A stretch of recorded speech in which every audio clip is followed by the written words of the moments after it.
Yang baru tahu kalau di stasiun punya fasilitas pengering payung.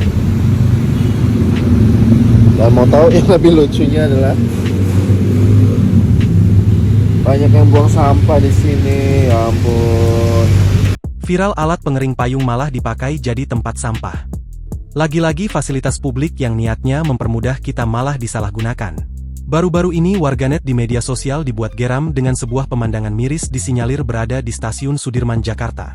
Hal itu kini ramai usai dibagikan akun Instagram @jalanbarengintrovert pada Minggu, 21 Desember 2025.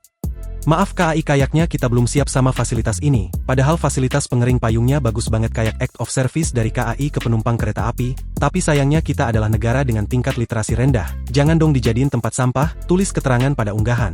Pada unggahan, nampak sebuah alat pengering payung otomatis yang seharusnya membantu menjaga lantai stasiun tetap kering dan tidak licin saat hujan justru berubah fungsi.